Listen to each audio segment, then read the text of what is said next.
Hello everyone, welcome back to my channel. अब आज की जो वीडियो मैं बना रहा हूँ वो आप लोगों का जो क्वेश्चंस रहता है कि मैं एयरलाइन इंडस्ट्री और होटल इंडस्ट्री की इंटरव्यू को कैसे क्लियर करें। तो चलिए वीडियो स्टार्ट करते हैं। तो देखिए, दोनों फील्ड में बहुत ही इम्पोर्टेंट क्वेश्चंस आपसे पूछे जाते हैं, चाहे वो एयरलाइन इंडस्ट्री हो या वो होटल इंडस्ट्री हो। ठीक है, और दोनों इंडस्ट्री के लिए इंग्लिश बहुत ही इम्पोर्टेंट लैंग्वेज है। Okay, English is very important language for both field, airline industry and hotel industry. तो बहुत से लोगों का क्वेश्चन होता है कि मैं तो इंटरव्यू देता हूँ बट रिजेक्ट होता हूँ। तो रिजेक्ट होने के पीछे दो रीज़न है आपका। ठीक है, या तो आपकी इंग्लिश कमज़ोर है या तो फिर आपकी रिज्यूम में कुछ प्रॉब्लम है। ठीक है, तो resume is very important parts of interview. Interview के लिए जो रिज्यूम है वो बहुत ही इम्पॉर्टेंट है, बहुत मैटर करता है, क्योंकि आपके इंटरव्यूअर जो होते हैं वो आपके रिज्यूम से ही आपको जज कर लेते हैं कि आप क्या हैं और क्या नहीं है। तो ठीक है, तो बहुत से लोग होते हैं जो नॉर्मल रिज्यूम लेकर चले जाते हैं। तो देखिए, ये होटल इंडस्ट्री है, ये एयरलाइन इंडस्ट्री है, दोनों ही ग्लैमर फील्ड है और दोनों के लिए ही जो रिज्यूम है वो बहुत ही अच्छी आपको बनानी पड़ेगी। अपनी सारी स्किल्स को उसमें आपको ऐड करना पड़ेगा। जो भी स्किल्स है आपके पास, आपको अपनी स्ट्रेंथ उसमें ऐड करनी पड़ेगी, आपकी वीकनेस आपको उसमें मेंशन करनी पड़ेगी, आपको अपनी हॉबीज मेंशन करनी पड़ेगी। अगर आपका रिज्यूम ठीक है और फिर भी आप इंटरव्यू में रिजेक्ट हो रहे हैं तो इसका मतलब है आपकी इंग्लिश कमज़ोर है। अब अगर आपकी इंग्लिश कमज़ोर है तो इंटरव्यूअर जो आपसे क्वेश्चंस कर रहे हैं वो आपको समझ में नहीं आ रहा है। That's why you are not crack to interview. Okay, तो सबसे पहले आपको अपनी इंग्लिश को इम्प्रूव करना पड़ेगा। ठीक है, तो ये प्रॉब्लम सबसे ज़्यादा फेस जो करते हैं वो होते हैं Hindi medium student. Okay, Hindi medium students को इंग्लिश की ज़्यादा प्रॉब्लम होती है। क्यों? क्योंकि in Hindi medium school there are no any environment for English language. Okay, principal already use in Hindi, teacher also use in Hindi, there are no any environment for English language. That's why student not speaking English. But in English medium school, English medium के जो school होते हैं, there are lots of English environment. Okay, principal is speaking English, teacher also is speaking English, and all student is speaking English anywhere and any in school campus, in classroom campus. No any one use in Hindi. Okay, all student use in English language. Okay, तो ये problem है। तो अगर आप Hindi medium student हैं तो डरना बिल्कुल नहीं है। इंग्लिश कोई बहुत बड़ा पहाड़ नहीं है। ठीक है, अगर आप बोलते हैं, आप अपने आप को डिमोटिवेट करते हैं कि नहीं, कि ये मेरे से नहीं होगा, this is not possible for me, ये मेरे लिए पॉसिबल नहीं है, तो आप गलत हैं। ओके, मेरा कहना है कि everything possible in your life depend on you कि how to you crack interview and anything. Okay, because आप भी एक इंसान हैं और जो इंग्लिश बोल रहे हैं वो भी एक इंसान है। फ़र्क कितना है कि आपको जिस टाइम इंग्लिश को कैच करना था आपने उस टाइम नहीं किया, और उनको जिस टाइम करना था उन्होंने कैच कर लिया। बस ये डिफरेंस है। ठीक है, आपके पास भी टंग है, उनके पास भी टंग है, बोल दोनों सकते हैं। वो भी बोल सकते हैं, आप भी बोल सकते हैं। ठीक है, तो सबसे पहले आपको बोथ फील्ड के लिए, एयरलाइंस इंडस्ट्री के लिए, होटल इंडस्ट्री के लिए आपको अपनी इंग्लिश को इम्प्रूव करना होगा। तो ठीक है, तो इंग्लिश को इम्प्रूव करने के लिए आप अगर आपके नियरेस्ट होम टाउन में अगर कोई भी इंग्लिश सेंटर है जहाँ पे इंग्लिश सिखाई जाती है, 6 महीने की 7 महीने की कोर्स होती है, वो प्रॉपरली आप जाकर वहाँ ज्वाइन कीजिए इमीडिएटली। कोई देरी नहीं करना, आपको इमीडिएटली ज्वाइन करना है। और वहाँ जब आप जाइएगा तब आप ये सोच कर जाइएगा कि हमको किसी तरह से भी अपनी इंग्लिश को इम्प्रूव करना है। जब आप वहाँ पे जाइएगा तो देखिएगा वहाँ पर इंग्लिश की इन्वायरमेंट रहती है। ठीक है, सबसे पहले जो टीचर होते हैं आपको वो ग्रामर पे फोकस करते हैं। Grammar is very important parts of English language. English language के लिए ग्रामर ही बहुत इंपॉर्टेंट चीज़ है। ठीक है, without grammar you not speak in English. Okay, तो ये रही बात आपकी इंग्लिश की। ठीक है, तो जब तक आप अपनी इंग्लिश को ग्रो नहीं कीजिएगा, तब तक आप दोनों फील्ड के लिए एलिजिबल नहीं है। You are educated, I know you are very educated person, but you not speaking English, you are not eligible for both field. Okay, you are speaking English, you are also eligible for both field, hotel industry and airline industry. Okay, अभी जो लोगों का है सपना वो cabin crew बनने का है और ग्राउंड स्टाफ बनने का है, ठीक है? तो दोनों के लिए इंग्लिश बहुत इंपॉर्टेंट है। कैबिन क्रू के लिए आपके पास एक अपॉर्चुनिटी है, ठीक है? तो 12 पास अगर आप हैं, you are completed your intermediate. Okay, अगर आप 12 हैं, आपका इंटरमीडिएट कंप्लीट है, तो you are eligible for cabin crew. लेकिन आपकी इंग्लिश होनी चाहिए, आपको इंग्लिश में बात करनी आना चाहिए, आपको इंग्लिश की हर चीज़ पता होनी चाहिए, एक-एक वर्ड्स को आपको पकड़ना होगा इंग्लिश के। ओके, क्योंकि आप इंटरव्यू में जब जाएँगे, तो जो आपके इंटरव्यूअर होते हैं, वो क्वेश्चन करेंगे, तो वो आपसे फुल्ली इंग्लिश में ही बात करेंगे, वो कोई हिंदी नहीं यूज़ करेंगे, ठीक है? इसलिए मैं आपको बोल रहा हूँ कि अपने आप इंग्लिश पे फ़ोकस कीजिए। अगर आपकी इंग्लिश इम्प्रूव हो जाती है, तो आपको सिलेक्शन पाने से कोई नहीं रोक सकता। दुनिया का कोई भी दीवार ऐसी नहीं है जो आपकी सिलेक्शन को रोक दे, अगर आप इंग्लिश बोल रहे हो तो, ठीक है? मेरी भी इंग्लिश कमज़ोर थी, मैंने अपनी इंग्लिश को इम्प्रूव किया है। मैं ये नहीं बोल रहा हूँ कि मुझे बहुत अच्छी इंग्लिश आती है, बट मैं ये बोल रहा हूँ कि इतनी आती है कि मैं कहीं भी, कभी भी किसी भी इंटरव्यू को ईज़िली क्रैक करने की ताकत रखता हूँ, ओके। ये चीज़ मेरे अंदर 6 महीना पहले नहीं थी, बट मैंने अपने होम टाउन गया में एक ऑक्सब्रिज सेंटर है, ऑक्सब्रिज कम्युनिकेशन सेंटर, जो कि इंग्लिश सिखाई जाती है। मैंने वहाँ 6 महीने पहले एडमिशन लिया और मैंने वहाँ से बहुत कुछ सीखा। मैंने अपने ग्रामर को फ़ोकस किया, मेरे जो क्लास टीचर थे he is very good person, उनका नाम है फ़हीम हुसैन।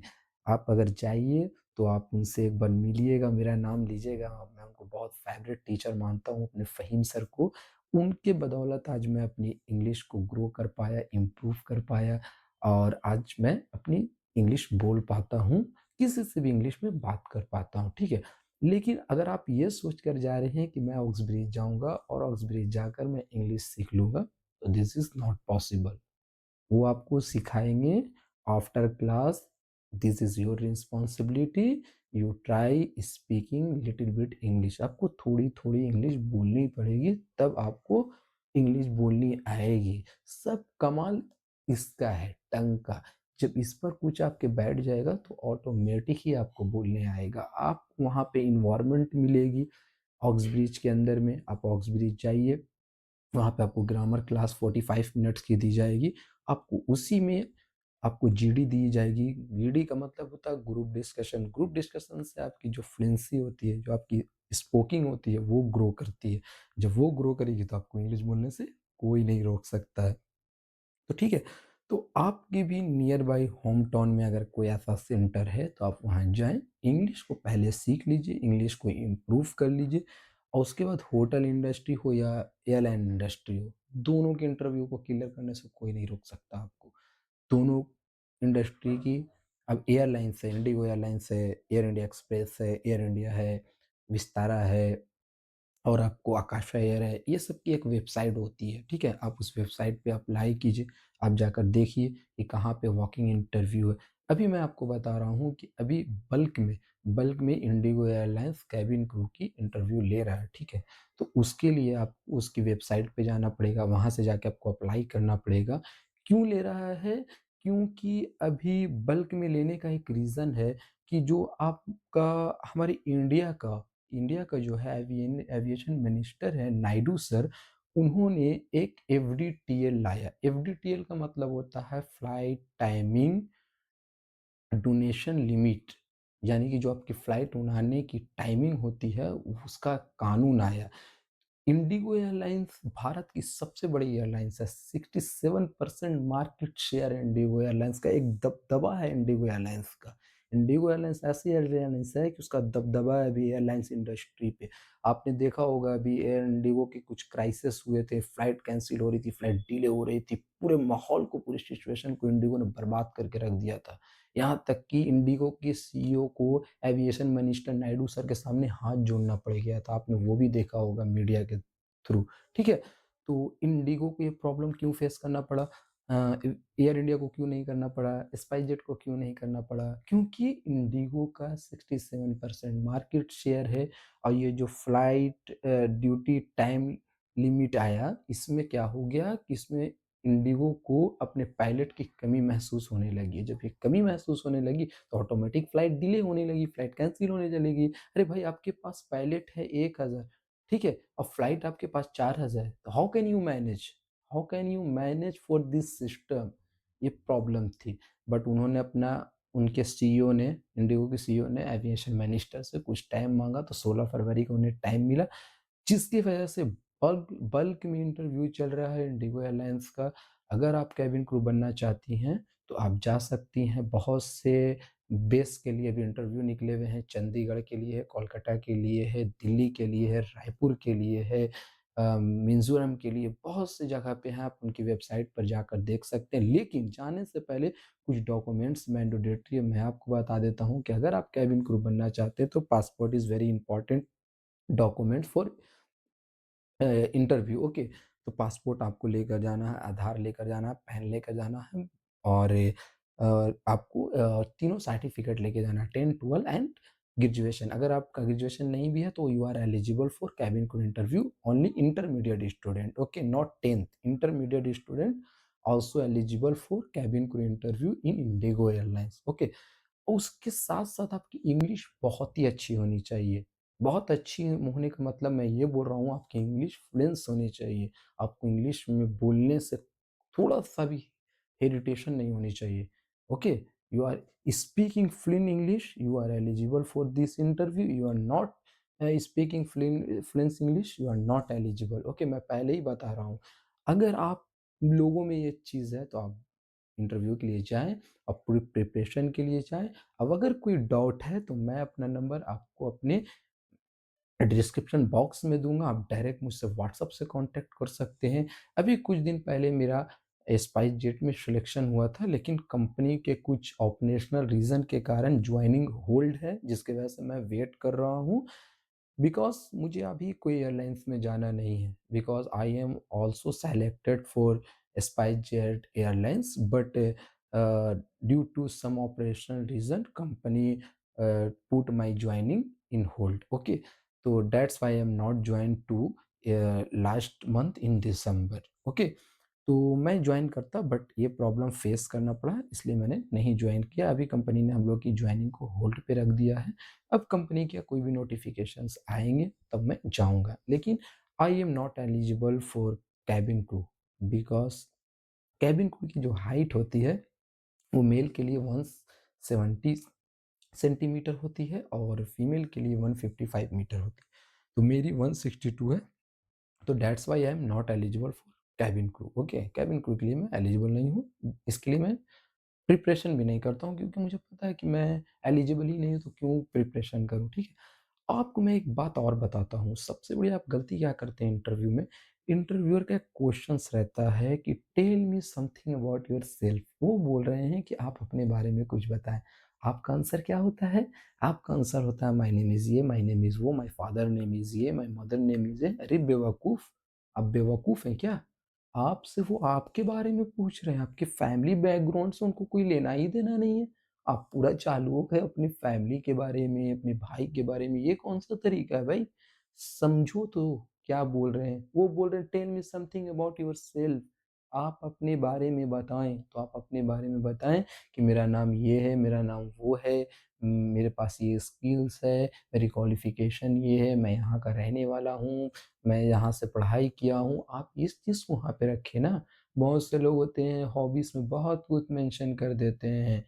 आई am photographer, I play to cricket, I like cricket, और क्रिकेट के बारे में कोई नॉलेज ही नहीं है। इंटरव्यूअर ने पूछ दिया कि how many player in field, आपको पता ही नहीं है कि कितने प्लेयर होते हैं, कितने प्ले कर रहे होते हैं, कितने बैठे रहते हैं, इम्पैक्ट प्लेयर कितने होते हैं, कितने एम्पायर होते हैं। आपको क्रिकेट का कोई नॉलेज ही नहीं है, बस आपने लिख दिया, अपने रिज्यूम में मेंशन कर दिया कि आई लाइक क्रिकेट। अरे भैया, आपको उसके बारे में पता होना चाहिए। इंटरव्यूअर आपको जज करते हैं आपके रिज्यूम से, कि इसके अंदर क्या कैपेबिलिटी है, ठीक है? सेकंड जो क्वेश्चंस होता है वो वेरी इंपॉर्टेंट क्वेश्चन रहता है इंटरव्यूअर का कि why should be I hire you? अरे मैं आपको क्यों हायर करूँ भाई? आपके अंदर क्या है? तो इसके लिए आपको प्रिपरेशन करके जानी पड़ेगी ना। उसका आंसर आपको रखना पड़ेगा कि हाँ सर, मेरे अंदर ये एलिजिबिलिटी है, मेरे अंदर ये स्किल है, I am creative and hard working person and I am also self motivated person. उनको लगे कि हाँ, ये मेरे लिए काम करने के लायक है, तो आप वहाँ पे चालू हो जाओगे, I want to be a cabin crew because it is my childhood dream. अरे आपको ड्रीम से आपके ड्रीम से उनको क्या लेना-देना है? उनको आपसे जॉब चाहिए, आपकी रिस्पॉन्सिबिलिटी देखेंगे वो कि बंदा काम करने के लिए है या नहीं है। ग्राउंड स्टाफ का वर्क हो या आपका केबिन क्रू का वर्क हो, दोनों वर्क की बहुत बड़ी रिस्पॉन्सिबिलिटी होती है। Both work is very important and very responsible work for airline industry. चाहे आप वो एयर होस्टेस हो या आप ग्राउंड स्टाफ हो, आपको टाइम टू टाइम ड्यूटी आनी है, टाइम टू टाइम ड्यूटी को परसेंट मारना है, पूरी मैनेजमेंट को देखना है। आपकी जो वजह से अगर फ्लाइट डिले होती है ना, तो एक सिस्टम की वजह से उनकी पूरी सिस्टम बिगड़ जाएगी, ठीक है? तो इस चीज़ को आपको फ़ोकस करना होगा। आप ऐसे ही केबिन क्रू नहीं बन जाइएगा, आप ऐसे ही ग्राउंड स्टाफ नहीं बन जाइएगा। सपना तो बहुत कोई देखते हैं। मैं 6 साल, 7 साल से सपना देखे हुआ हूँ, बट मैं ल न जाने कितनी इंटरव्यू में छँटा हूँ, लेकिन अपनी हिम्मत को नहीं छोड़ा हूँ अभी तक। अभी तक स्ट्रगल कर रहा हूँ। लास्ट ये मेरा स्ट्रगल था, मैं इसके बाद भी हिम्मत नहीं छोड़ने वाला था। लेकिन finally I got selected as SpiceJet airline as a customer service officer from Patna base. But मैं जॉइन करने वाला था दिसंबर में, but due to some operational reason company that's why not joining on December. Company ने मेरी जॉइनिंग दिसंबर में नहीं ली। कंपनी ने जॉइनिंग होल्ड कर दी। मैं वेट कर रहा हूँ। कंपनी की कुछ ऑपरेशनल रीज़न है, वो रीज़न कंपनी की सॉल्व हो जाएगी, कंपनी मुझे इमीडिएटली ही जॉइन कराएगी। तो मैं किसी भी एयरलाइंस में भी कोई ट्राई करने भी नहीं जा रहा हूँ। ऑलरेडी मैं अभी जॉब कहीं कर रहा हूँ, बट हाँ, this is my dream job. इस जॉब को मैं छोड़ने वाला भी नहीं हूँ। तो वीडियो आपको मैं बनाकर इसलिए दिया हूँ कि आप वीडियो से कुछ समझें। अब अगर आपका कोई क्वेश्चन्स है, आपकी कोई क्वेरी है, तो आप डायरेक्ट मुझे व्हाट्सएप पे मैसेज कर सकते हैं। मैं आपके व्हाट्सएप का रिप्लाई 8:30 से 9 के बीच में ही दे पाऊँगा, क्योंकि मेरा उससे पहले मॉर्निंग से लेकर इवनिंग तक ड्यूटी आवर रहता है। नहीं, नाइट में मैं फ्री रहता हूँ, तो नाइट में मैं आपको प्रॉपर्ली रिप्लाई कर पाऊँगा। अगर आपको रिज़्यूमे से कोई मिस्टेक्स है, रिज़्यूम्स बनाने में कोई प्रॉब्लम आती है, उसमें भी मैं आपकी हेल्प करूँगा। लेकिन अपने ड्रीम को पाने के लिए कभी भी डिमोटिवेट मत होइए। बहुत से लोग होते हैं डिमोटिवेट कर देते हैं, मोटिवेट करने वाले कोई नहीं होते दुनिया में। आप आगे बढ़ेंगे, आपका पैर खींचा जाएगा, ठीक है? तो आप जुनून रखिए कि सामने कितनी मुश्किल दीवार हो, हमको उसको तोड़कर अपने सपनों की जंग को जीतना है। उसको ही बाज़ीगर बोलते हैं, ठीक है? तो चलिए मैं यहाँ से वीडियो को एंड करता हूँ और आशा करता हूँ आप लोगों को वीडियो बहुत अच्छी लगी होगी। आपको लास्ट में एक रिक्वेस्ट करूँगा, वीडियो को कहीं पे स्किप मत कीजिएगा, वीडियो को फुल देखिएगा। तब तक के लिए इस वीडियो में इतना ही और फिर मिलते हैं नेक्स्ट वीडियो में, तब तक के लिए टाटा, बाय-बाय।